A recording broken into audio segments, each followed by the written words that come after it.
Essayez d'imaginer ces trois couleurs. Le rouge, le bleu et le jaune. Le rouge, c'est une course permanente. Cette sensation de toujours vouloir avancer, réussir ou prouver quelque chose. Le bleu, c'est une certaine forme de stabilité. Un endroit où rien ne change vraiment, à tel point qu'on finit par avoir peur d'en sortir. Quant à la couleur jaune, c'est ce moment étrange où nous nous mettons à regarder le monde d'une manière différente.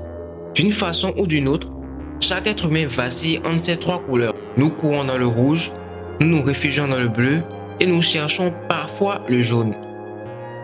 Bienvenue dans le cycle existentiel de la vie humaine.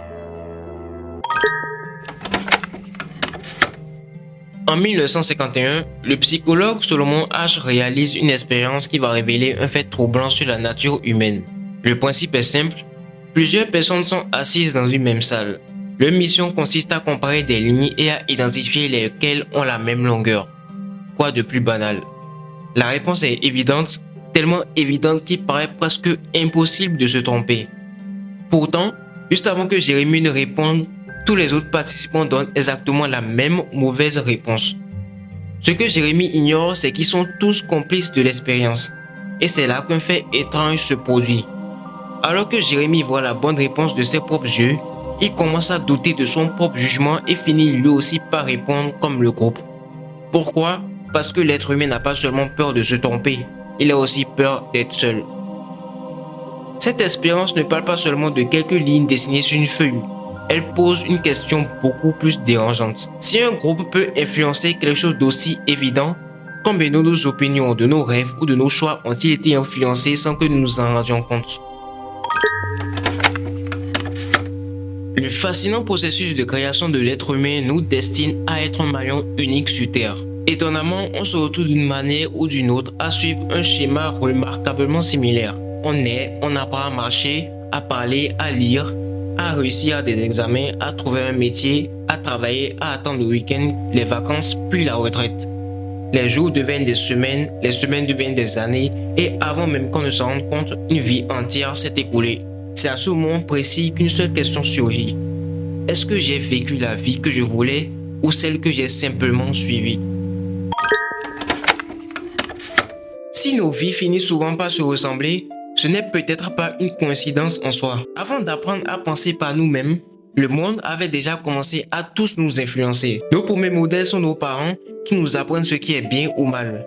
Puis vient l'école, nos amis avec qui on ressent un constant sentiment de validation. Les publicités, les films et les réseaux sociaux qui nous montrent ce qu'il faudrait devenir plus tard. Chaque rencontre, chaque conversation, chaque contenu que nous consommons dépose une petite brique dans notre façon de voir le monde.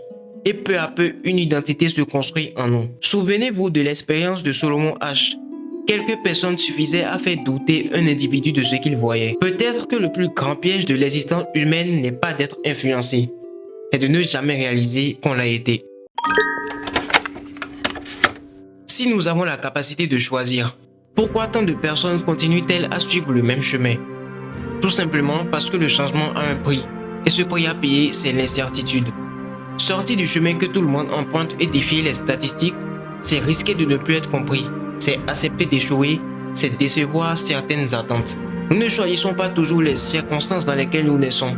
En revanche, nous pouvons progressivement choisir la manière dont nous y répondons. En fin de compte, la liberté ne consisterait pas à changer de vie, mais plutôt à reprendre conscience de chacun de nos choix. Souvenez-vous des trois couleurs dont nous avons parlé au début de la vidéo. Le rouge représente cette course permanente, cette sensation de toujours vouloir avancer, réussir, prouver quelque chose au monde. Le rouge existera toujours dans nos vies. Nous aurons toujours des défis, des responsabilités, des moments de pression. Mais le problème, ce n'est pas d'être dans le rouge. Le véritable problème, c'est d'y rester sans jamais se demander pourquoi nous courons. Le bleu en soi n'est pas mauvais. Nous avons tous besoin de repos, de sécurité et de stabilité. Mais parfois, la zone la plus confortable peut devenir la plus grande limite de notre évolution. C'est là qu'intervient le jaune, le moment où l'on commence à enfin se poser les bonnes questions. Le jaune, c'est plus qu'un état d'esprit ou une simple prise de conscience, c'est l'éveil. C'est le moment où l'on recommence à être acteur de sa propre vie. Ce moment où l'on arrête simplement de suivre ou commencer à choisir. C'est prendre des initiatives, c'est essayer, c'est créer, C'est poursuivre ce qui nous passionne même lorsque personne ne comprend encore notre vision. C'est accepter l'incertitude, c'est avancer malgré la peur. Être du bon côté du jaune ne signifie pas abandonner le monde. Ce n'est pas fuir la réalité, c'est plutôt la regarder avec plus de conscience. C'est continuer à avancer mais en sachant pourquoi. Le problème n'a jamais été de vivre une vie normale. Le problème, c'est de vivre une vie que l'on n'a jamais choisie. Peut-être qu'au fond, nous avons tous un peu de rouge, un peu de bleu et un peu de jaune. La seule question est de savoir quelle couleur dirige votre vie aujourd'hui. Alors, bienvenue dans le cycle existentiel de la vie humaine. La seule différence maintenant, c'est qu'à partir d'aujourd'hui, vous savez qu'il est possible d'écrire votre histoire à partir de vos propres stylos. Alors, dans quelle couleur vous vous trouvez?